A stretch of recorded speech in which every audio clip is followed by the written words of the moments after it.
ನಮಸ್ಕಾರ ಎಲ್ಲರಿಗೂ ಉತ್ತರ ಕರ್ನಾಟಕ ಟೇಸ್ಟ್ ಬರ್ಸ್ ಚಾನಲ್ಗೆ ಸ್ವಾಗತ. ನಾನು ಇವತ್ತು ಬೆಲ್ಲದ ಬೇಳೆ ಮತ್ತು ಬಿಚ್ಚ ಕಡುಬನ್ನು ಮಾಡ್ತಾಯಿದ್ದೀನಿ. ಬಿಚ್ಚಿದ ಕಡುಬು ಅಂತ ಹೇಳ್ತಾರೆ ಇದಕ್ಕೆ. ಬೆಲ್ಲದ ಬೇಳೆಗೆ 1 ಕಪ್ಪಷ್ಟು, ಕಡಲೆಬೇಳೆಗೆ 2ರಿಂದ 3 ಕಪ್ಪಷ್ಟನ್ನು ನೀರನ್ನು ಸೇರಿಸಿ ಕುಕ್ಕರಲ್ಲಿ 4ರಿಂದ 5 ವಿಸಲ್ ಆಗುವಷ್ಟು ಬೇಯಿಸ್ಕೋಬೇಕು. ಕುಕ್ಕರಲ್ಲಿ ಬೇಯ್ತಾ ಇದೆ, ಅದ್ರ ಜೊತೆಗೆ ಸೈಡಲ್ಲಿ ನಾವು ಬೆಲ್ಲನ ಕರಗಿಸ್ಕೋಬೇಕು.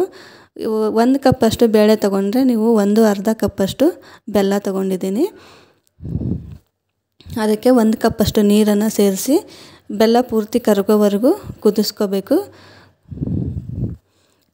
ಜೊತೆಗೆ ಇಲ್ಲಿ ಬಿಚ್ಚಿ ಕಡುಬು ಮಾಡೋದಕ್ಕೆ ಹಿಟ್ಟನ್ನು ನಾದ್ಕೋಬೇಕಾಗತ್ತೆ. ಗೋಧಿ ಹಿಟ್ಟು ತೊಗೊಂಡಿದ್ದೆ ನಾನು. ಇದನ್ನು ಬಿಚ್ಚಿ ಕಡುಬು ಮೈದಾ ಹಿಟ್ಟು ಅಥವಾ ಗೋಧಿ ಹಿಟ್ಟು ಎರಡರಲ್ಲೂ ಮಾಡ್ಬೋದು. ಗೋಧಿ ಹಿಟ್ಟಿಗೆ 2 ಕಪ್ಪಷ್ಟು ಗೋಧಿ ಹಿಟ್ಟಿಗೆ ಸ್ವಲ್ಪ ಉಪ್ಪನ್ನು ಹಾಕಿ ಚಪಾತಿ ಹಿಟ್ಟಿನ ಹದಕ್ಕೆ ಕಲಸಿಟ್ಕೋಬೇಕು, ನಾದಿ ಇಟ್ಕೋಬೇಕು.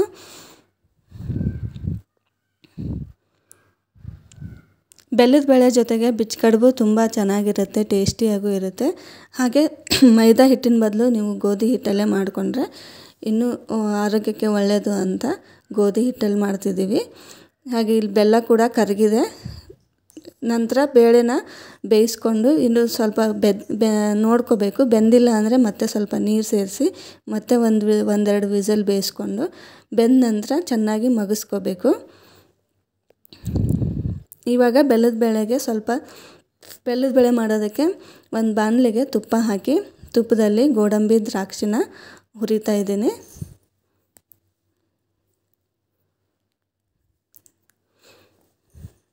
ಗೋಡಂಬಿ ದ್ರಾಕ್ಷಿ ಚೆನ್ನಾಗಿ ಕೆಂಪಗೆ ಹುರಿದ ತಕ್ಷಣ ಅದಕ್ಕೆ ಸ್ವಲ್ಪ ಗಸಗಸೆನ ಸೇರಿಸ್ತಾ ಇದ್ದೀನಿ. ಇದ್ರ ಜೊತೆಗೆ ನೀವು ಒಣ ಕೊಬ್ಬರಿ ಕೂಡ ಹಾಕೋಬೋದು, ಅದೂ ಚೆನ್ನಾಗಿರುತ್ತೆ ಟೇಸ್ಟು. ಒಣ ಕೊಬ್ಬರಿ ಇದ್ದರೆ ಒಣ ಕೊಬ್ಬರಿ ಸೇರಿಸ್ಕೊಳ್ಳಿ. ನಂತರ ಮಗಚಿಟ್ಕೊಂಡಿರೋ ಅಂಥ ಬೇಳೆನ ಸೇರಿಸ್ಕೊಳ್ಳಿ. ಬೇಳೆ ಹಾಕಿದ ನಂತರ ಬೆಲ್ಲದ ನೀರು ಮಾಡ್ಕೊಂಡಿರ್ತೀವಲ್ಲ, ಬೆಲ್ಲನ ಕರಗಿಸಿಟ್ಕೊಂಡಿರ್ತೀವಿ ನೀರನ್ನು, ಅದನ್ನು ಕೂಡ ಸೋಸಿ ಬೇಳೆ ಜೊತೆಗೆ ಸೇರಿಸ್ಕೊಳ್ಳಿ. ಲಾಸ್ಟಲ್ಲಿ ನಾನು ಏಲಕ್ಕಿ ಪುಡಿನ ಸೇರಿಸಿ ಒಂದು 5 ನಿಮಿಷ ಕುದಿಸ್ತಿದ್ದೀನಿ. ಇಲ್ಲಿ ಬಿಚ್ಚಿ ಕಡುಬು ಮಾಡೋದಕ್ಕೆ ಇನ್ನೊಂದು ಕಡೆ ಬಿಚ್ಚಿ ಕಡುಬು ಮಾಡೋದಕ್ಕೆ ಇದನ್ನು ನೀರಲ್ಲಿ ಕುದಿಸ್ಬೇಕಾಗತ್ತೆ. ಅದಕ್ಕೆ ಒಂದು ಬಾಣಲೆಗೆ ನೀರು ಹಾಕಿ ನೀರನ್ನು ಕುದಿಸೋಕ್ಕಿಟ್ಟಿದ್ದೀನಿ.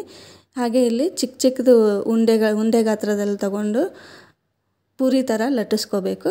ಲಟ್ಟಿಸಿರೋದನ್ನು ನೀರು ಬಂದಮೇಲೆ ಕುದೀತಾ ಇರೋ ನೀರಲ್ಲಿ ಹಾಕಿ ಈ ಥರ ಪುರಿ ಕುದಿಸಿ ತಗೋಬೇಕು. ಎಣ್ಣೆಲಿ ಪುರಿನ ಕರಿತೀವಲ್ಲ, ಅದೇ ರೀತಿ ನೀರಲ್ಲಿ ಕುದಿಸ್ಕೊಂಡು ತೆಗಿಬೇಕು. ಹಾಕಿದ ತಕ್ಷಣ ಕೆಳಗೆ ಹೋಗುತ್ತೆ ಚಪಾತಿ ಪೂರಿ ಥರ ಲಟ್ಟಿಸಿರೋದು.